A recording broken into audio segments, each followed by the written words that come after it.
I don't know if it was still true at this time when this was made, but that would be cool if it was one that had 90% of the parts of the 911. So 911's quite cool. Here's a Austin I think this is an Austin Cambridge actually. This one. It even has a. Oh, what's this? It is a Cambridge.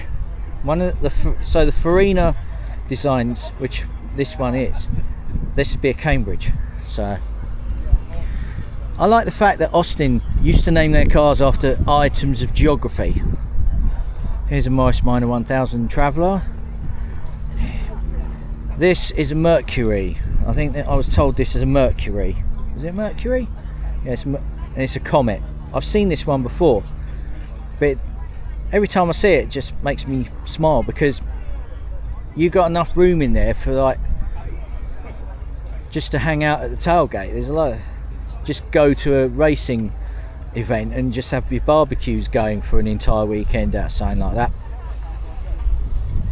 Here's a Humber Scepter. Right, here's a MGT type. So that's a TF, that's a very late one. This is before they come up with the MGA. And next to that, a Chevrolet Bel Air. That is one of my dream cars. If I was to ever get a dream garage together, I'd have one of those. But I would modernise part of the interior and just keep it looking the same outside. This looks like a Chevrolet Bel Air, and I think this one's the Nomad because it's like a estate version where it's only got 2 doors and a tailgate.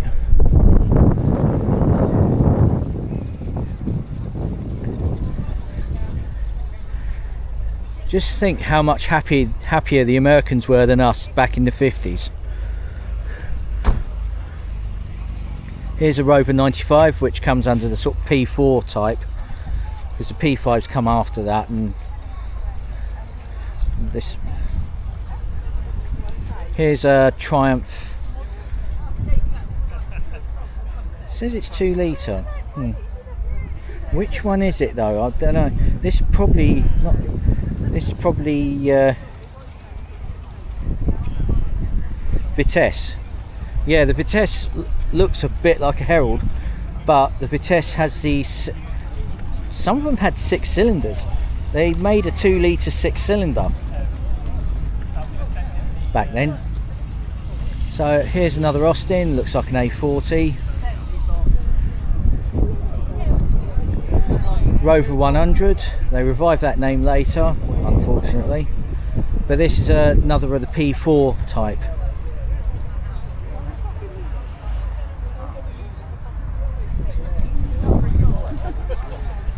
This looks like a Bentley, some sort of set up for racing by the looks of things.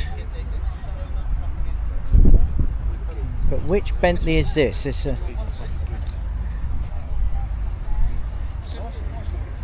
Right, I'm now going to head over to the buses because there's 1 or 2 buses that have turned up since yesterday which I've not caught, up to.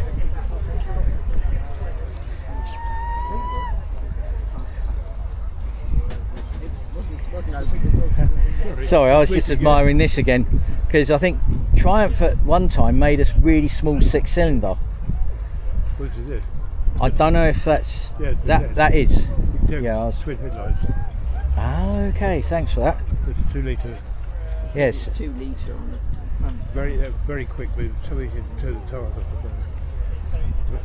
off. I might get one actually then. They've got an enormous turn. You can turn that comfortably this way. It screws it. Because there's hardly any weight on this, isn't there? It's not doesn't really weigh a lot. No. Little boy, if you push it on. Yeah, so it's the twin headlamps that makes that.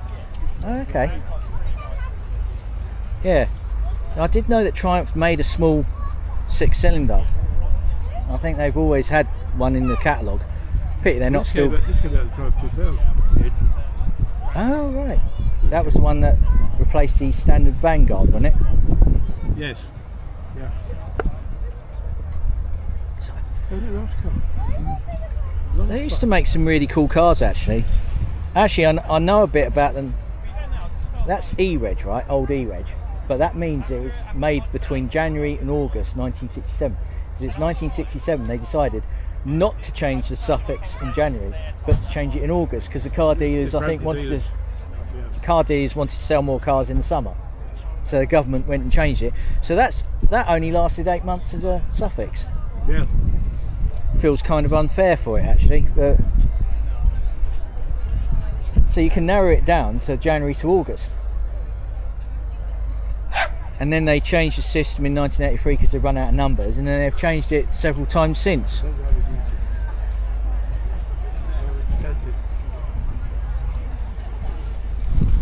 I think it's just to denote what year it was.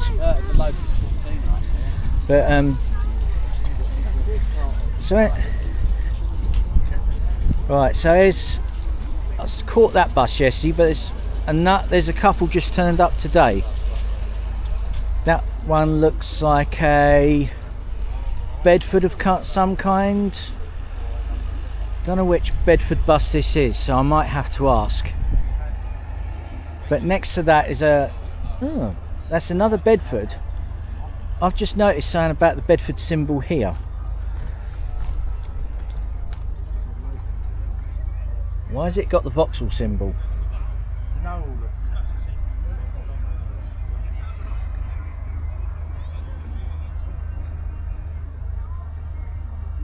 Yeah, so that actually looks like the Vauxhall symbol, because Bedford used to be like the commercial arm for Vauxhall and sort of represented General Motors in Britain, really, until one day they didn't.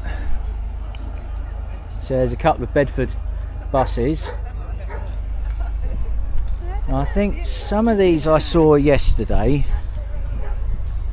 There's the South Down. That looks like, I think that looks like a, I'm not sure who made this. So let's have a look. Let's see if I can get a clue what this is. Is it a Leyland? Is it a, I'm not as up on my buses as what a friend of mine used to be, God rest him, but Leyland PD3-4.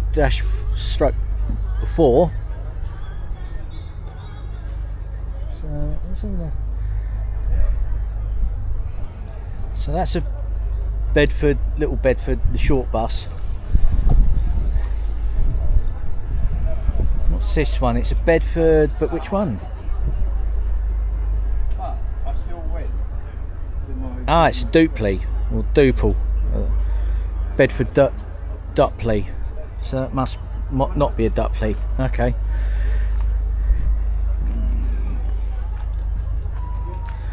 Right, as we continue filming, so I'm trying to get as much done. There will be other people about. This has been converted to has it been converted to a motorhome for sale? It's not a coach anymore, but this was originally a van tool. I sort of remember them from all the coaches they used to have where my brother went to school. Don't know, van tool, I think I remember it from that. They used to make buses and stuff. But there's a lot of South Down. I'm thinking South Down's like around Brighton, I should think, and to the west. That's where the South Downs were. But here's the Route Masters. London's quite famous for having these.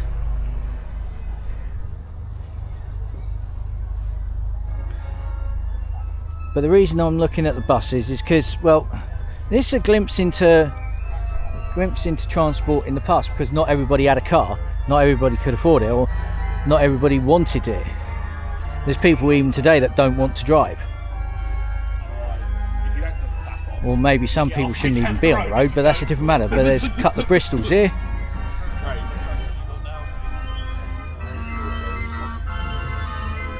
A couple more buses over there, which one's an AEC on the far left, but some of the Route Masters were AEC constructed anyway.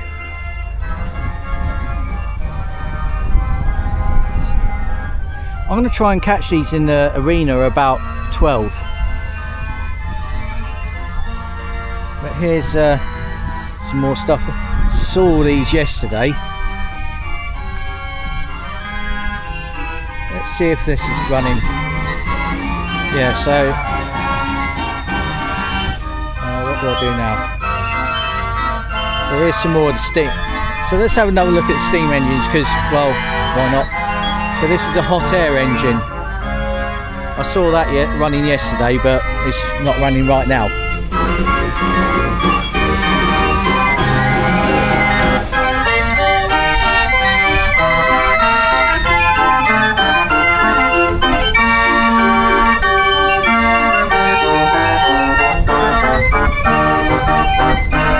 Turns out that was internal combustion of some kind.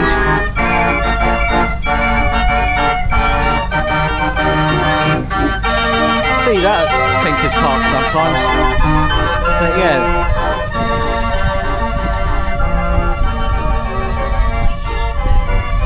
I'm going to make my way round to the other steam engines just to... Here's the Sentinel again. There's the Southern Queen. I've seen that several times. That's always a good one to see around.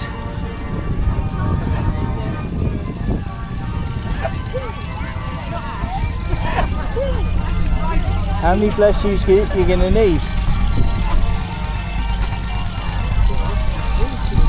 Right, it seems.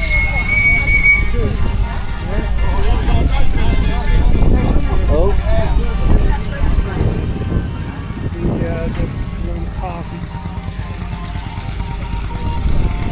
Well, we just get past these people and oh, what a lucky hit. Here's all three. I mentioned these earlier and they're all running, so I think the one at the end is a Lister D. One in the middle I'm not quite so sure of. What's this one?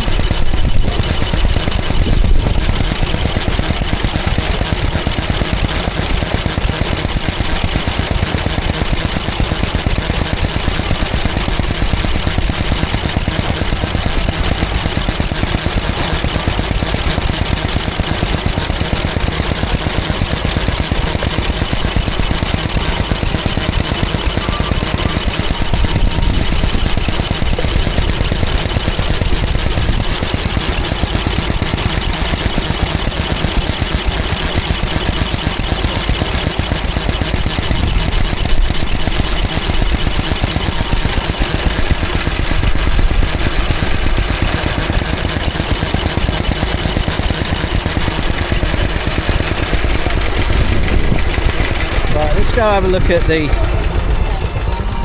There's that organ again. I'm going to try and find a bin now, as I've got an empty coffee cup and I don't want the wasps annoying me. But there's the Eastbourne Historic Motor Club. They're the ones that host the show. They're the ones that do the show. So I want to give them a shout out and there's a bin. So there's that organ. It's on top of a man chassis. So that's a brand of lorry. So that's a 163, I think. Keep Britain tidy. So here's a display for the Eastbourne Historic Vehicle Club, who I'd like to give a shout out to and thank you for holding the show. Now let's have a look at these steam engines, because the more I look at these, the more I kind of like to, I want to smile. And I think they're going to be on the arena at 2:15. I was having a look at, I don't know where they're, I'll have a look at the schedule.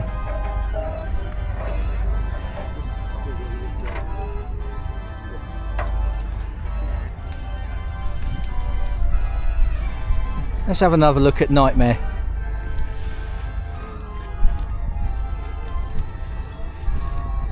Just trying to think who. It's quite a name for a road locomotive. Sort of almost think Alice Cooper named it. Welcome to my nightmare. That one. Maybe it's trying to keep them maintained or something, I don't know. But people like doing this, so. It does have that gothic quality though. Sitting next to that is a Fordson Model N as well as Ferguson. I knew there'd be tractors involved somewhere. There's I already had all these yesterday. That's a ploughing engine, so I've seen one of those actually in action. So I was at a ploughing match one time. Here's some of the miniature steam engines.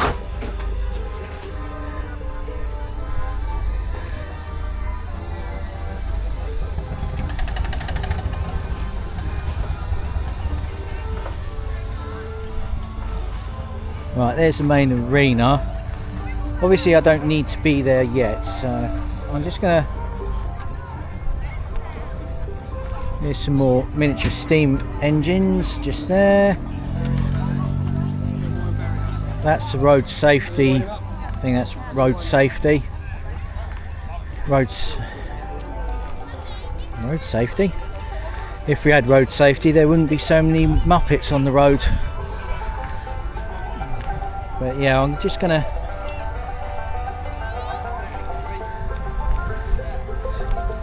Seems that some people... Okay, that's one way of doing it.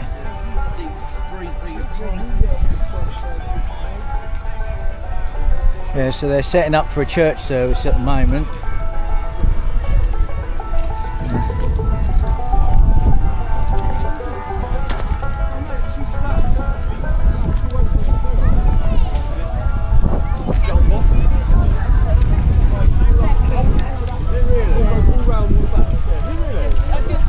Right, here we are. There's still some vehicles turning up. There's a few more vehicles here than yesterday, so I'm just gonna have a look at...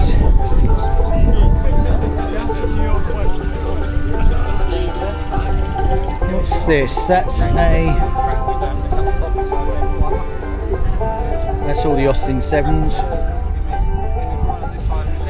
That is a... Oh, what you...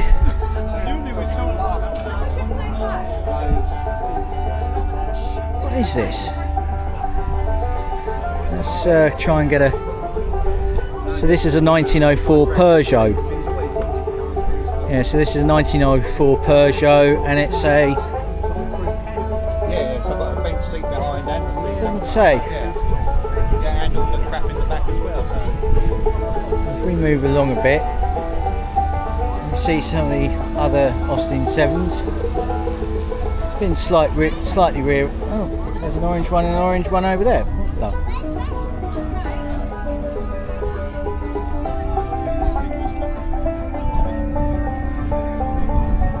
So I think I've seen most of these yesterday, but a few more have turned up. Oh, one of the marshals wants to... I'll just skip round there.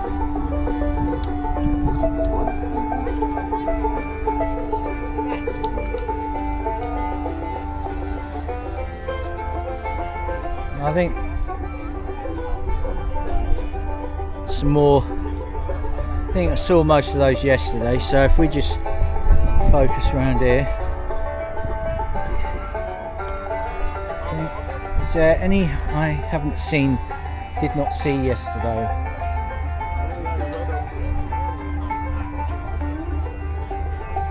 That's Austin 10.4 Ripley Sports Tourer, next to another Austin which I saw yesterday. So that's Austin, probably a couple more 10.4s. So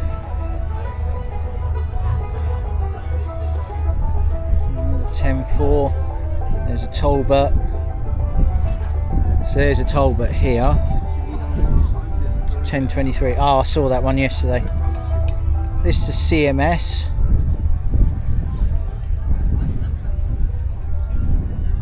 Coventry Motor Sundries. Don't know much about that, but here's a Morris 8 next to, that's a Humber. That's a Humber 920, 9/20. So it must be, I don't know what it refers to. That's a Morris Minor from before the Second World War. That's the one. Don't know whether Alec Isagonis designed this one, but I know he designed the one that was after the war. There's a BSA here. Yeah, it's a 600 overhead valve. There's a Wolseley 14 horsepower here. Wolseley, Nuffield pinched the overhead cam design. they did have overhead cam before this. Yeah, before this, and then Right, we look at the. Let's have a quick look at these. But I think all of these I saw all these yesterday, so maybe apart from the rover at the end, I'll take a proper look when I have had a look at these. So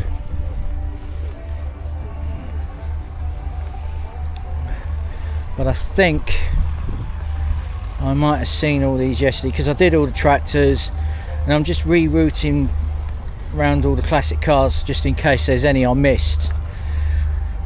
So there's some sort of RV over there, and GMC truck next to the light steer stand there. And he's got his bonnet open. Let's go have a look, see if it's a Jimmy 6. It's a stove bolt, but they were known as Jimmy 6s. They had weird nicknames. So there's a GMC truck, which he had a Oregon number plate. It is a Jimmy 6. So swinging back round, Rolls Royce here. There's a Alvis here, pre-war Alvis.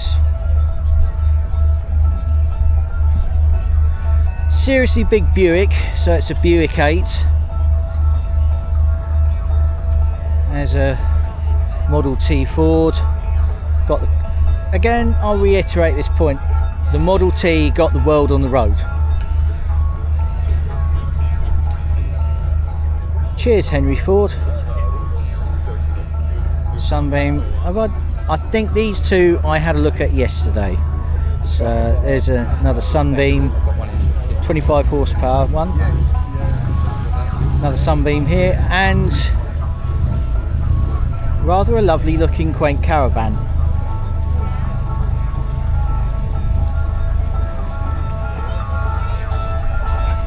And we got some sort of bluegrass Australian stuff kicking off, which I hope doesn't get me a copyright strike. I'm having to think of these things. I don't want to, but I do.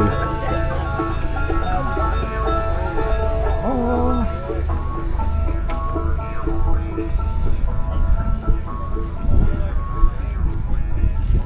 Looks like the Ark of the Covenant here.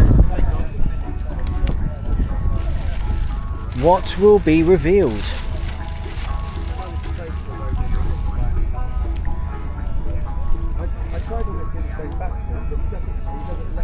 Well, it's a starting. It's an Austin 7. One of them must be an Ulster, I think.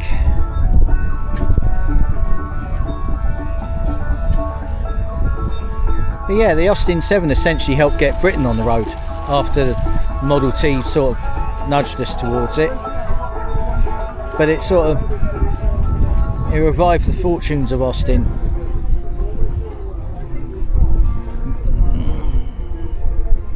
Also, a little fact about the Austin 7, it spread the idea of having clutch on the left, brakes in the middle, accelerator on the right, which had been first come up with by another company in America, I think, that did it, but no one really took to it, don't know why. And then Austin had all the controls in the modern sense, so there we are. That's where it started for everyone, not just a few. So here's some of the classic cars from, I think I saw most of these yesterday, so I'm just gonna quickly scoot around them. There's probably a few I haven't seen from yesterday.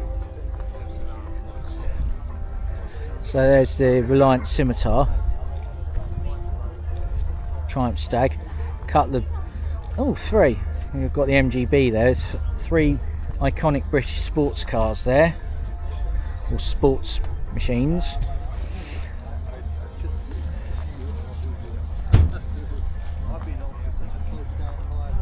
So don't know what other vehicles are likely to be about today. So I think there's the Rover 100, essentially a rebadged Metro. As I said earlier, they revived the name, unfortunately. But if we look here, there's a Daimler. Right, I saw all these ones yesterday, so I don't need to reiterate. G'day, how you guys doing? But Fords have always been cool. Just wish I could afford to own one. Looks like a bit of a Saab fest down here at the moment. We just walk towards here. So if we go to the other, I saw those two vehicles yesterday, did I? So there's a Ford Escort camper and a Morris Minor 1000 Traveller.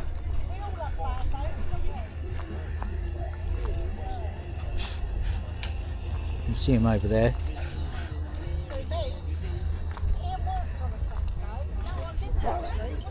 So there's the 2 vehicles I just mentioned. Right, back we go, because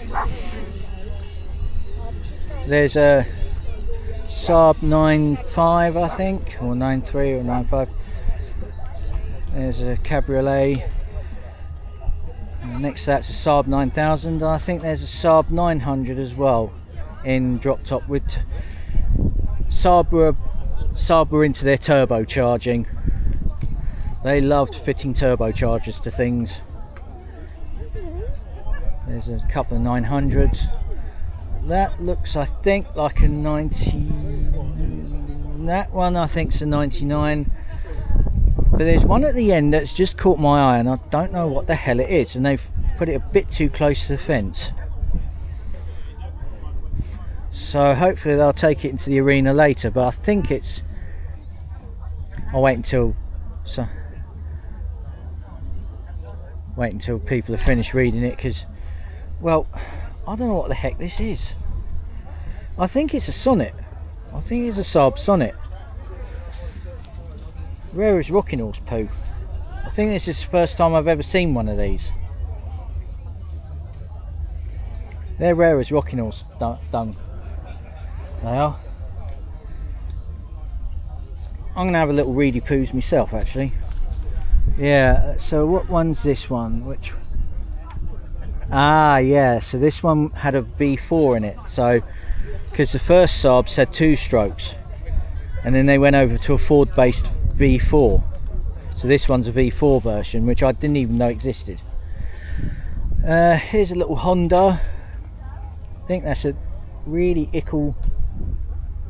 It's a Z600. How ickle is that? That's almost it's almost smaller than a Mini. So here's a couple of Minis, 1275 GT, and there's a Mini Traveller. And there seems to be a lot more cars here today, so it's got to continue.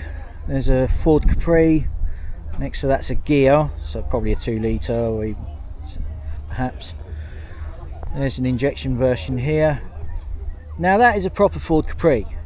You can't actually dispute that.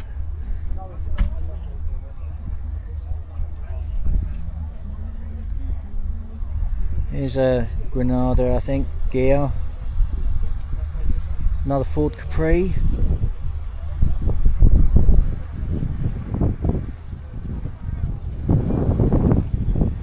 There's all the historic campers down there, so I'm going to go take a look down there so I can be out of everyone's way. So I saw these yesterday, so if we go past the historic campers, I might even wake them up. Morning! So I think That's going to come back. You wrote to me last week.